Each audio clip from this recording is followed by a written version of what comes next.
Hi hello नमस्ते. कशा आहात सगळे? आय होप सगळे मस्त आणि मजेतच असाल. तर आज सर्वप्रथम सगळ्यांना ओम नमः शिवाय. आणि आजचा व्हिडिओ हा मी फ्रीज क्लिनिंगचा तुमच्यासोबत शेअर करणार आहे.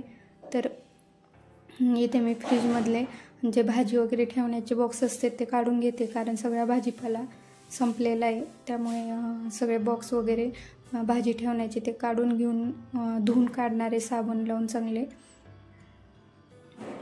आणि फ्रीज पण असं एकदम डीप क्लिनिंग करणारे. आत्ताच इतक्यातच म्हणजे 15 दिवससुद्धा नसतील झाले फ्रीज डीप क्लिनिंग केलेलं. पण काय झालं ना, इथे पावसामुळे सारखी लाईट जाते आणि त्यामुळे मग फ्रीजचा पण थोडासा वास येतो आहे लाईट नसल्यामुळं. त्यामुळे मी पुन्हा एकदा फ्रीजची डीप क्लिनिंग करणार आहे आणि तोच व्हिडिओ मी तुमच्यासोबत शेअर करणार आहे.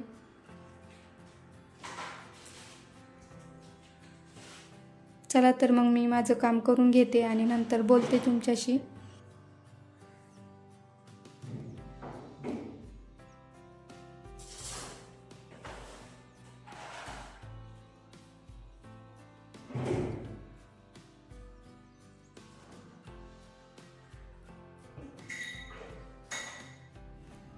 आधी मी सगळं सामान वगैरे काढून घेते फ्रीजमधलं.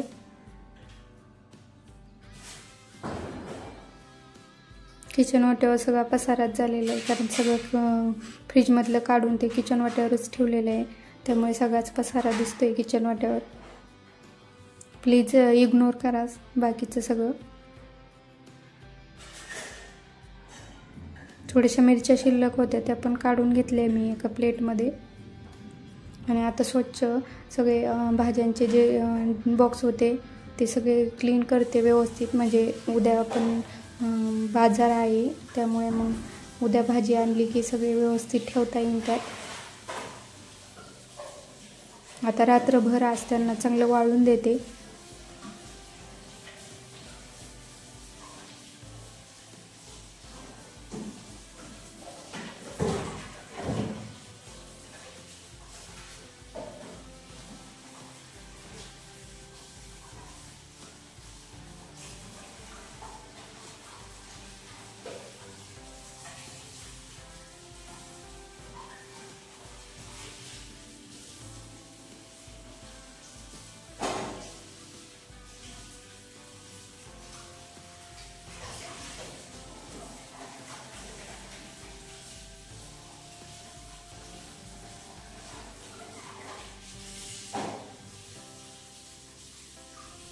आमच्याकडे भरपूर पाऊस आहे. तुमच्याकडे आहे की नाही कमेंट करून नक्की सांगा.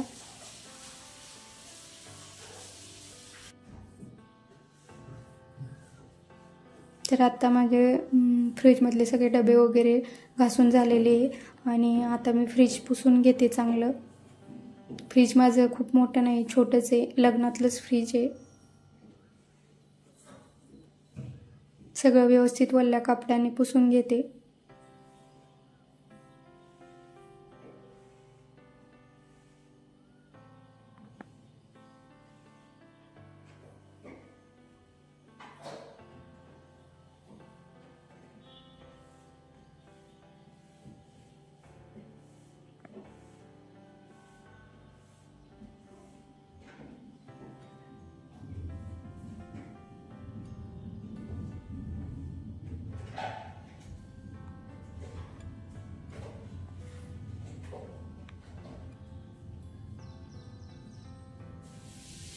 थोडंसं वल्ल्या कापड्याने जर पुसलं ना तर चांगलं निघतं एकदम, कारण आतमध्ये थोडंसं ओलं असतं त्यात. आणि थोडंसं मी त्याच्यावर विम जेल टाकलं होतं कापडावरच, मग त्याने एकदम व्यवस्थित पुसून घेतलं.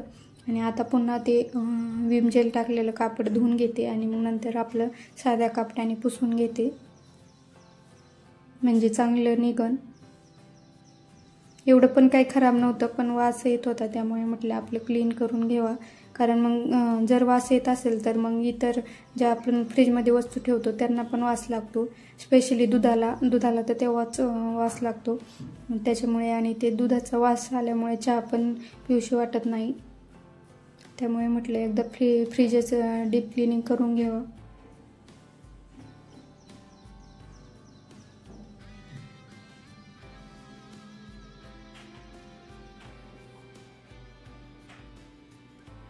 बाहेरून पण पुसून घेते चांगलं.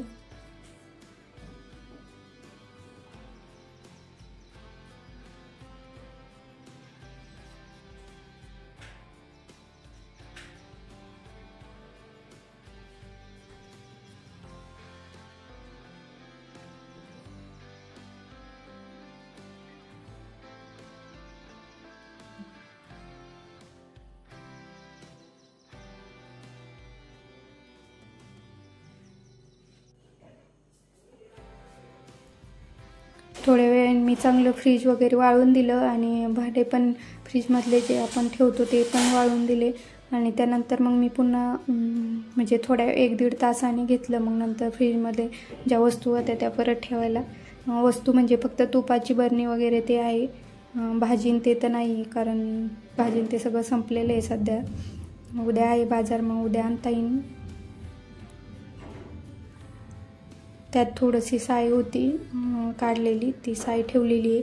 आणि तुपाचे एक बरणी, थोडीशी आपले जे बेकिंग पावडर ते आहे ते ठेवलं आहे. बाकी दुसरं काय नाही आहे फ्रीजमध्ये. आणि थोडंसं आलं होतं शिल्लक, ते आलं एका डब्यात ठेवलं आहे. डब्यात ठेवलं की वस्तू चांगल्या राहतात. आता इथं संध्याकाळच्या टायमिंग आहे, चहा ठेवला आहे मी इथं. तरी संध्याकाळचे 6:30 पावणे 7 वाजले असतील. शाश्वतीचे बाबा आलेत, मग त्यांना चहा ठेवला आहे.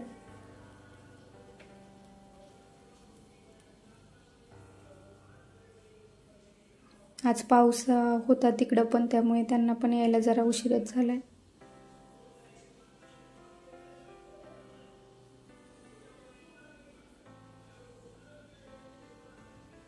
चला मग तुम्ही पण या चहा प्यायला.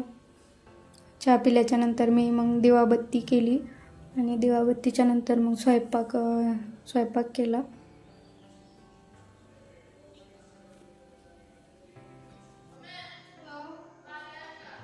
तर माझ्या इथं भाकरी वगैरे झालेल्या आहे. मी 2 भाकरी बनवलेल्या आहेत आणि आता हरभऱ्याची भाजी बनवते,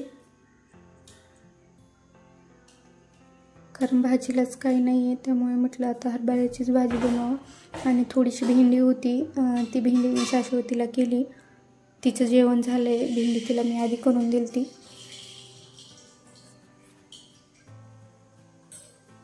आता आमच्या दोघांपुरतीच भाजी बनवते. त्यांनी दोघांनी भेंडी आणि चपाती खाल्ली. दुपारची चपाती होती, काही भाकरी, ते असं त्यांचं जेवण झालं आहे दोघांचं. आता आमच्या दोघांसाठीच भाजी बनवते. भाजी पण मला थोडीशीच बनवायची आहे.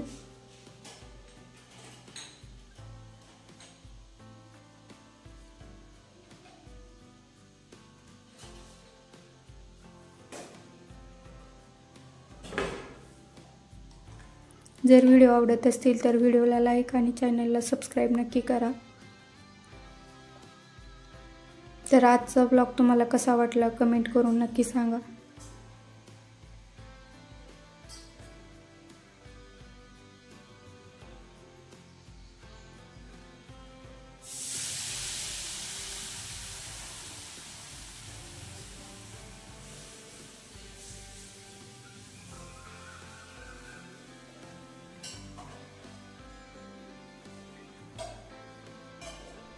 भाजी काय सिंपलच बनवली मी. थोडासा लसूण टाकला आणि जिरे मोहरीची फोडणी दिली आणि लसूण वगैरे टाकलं आणि थोडासा शेंगदाण्याचा कूट आणि लाल तिखट टाकलं. हिरवी मिरची नाही टाकली मी भाजीला.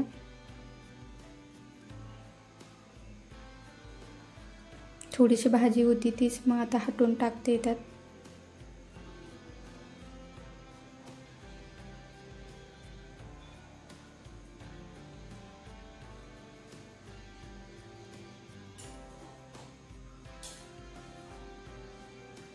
चला मग आज भाजी झाली, आता जेवण करून घेतो आम्ही. चला तर मग भेटू पुढच्या व्हिडिओमध्ये. तोपर्यंत सगळ्यांना बाय बाय. तुम्ही पण या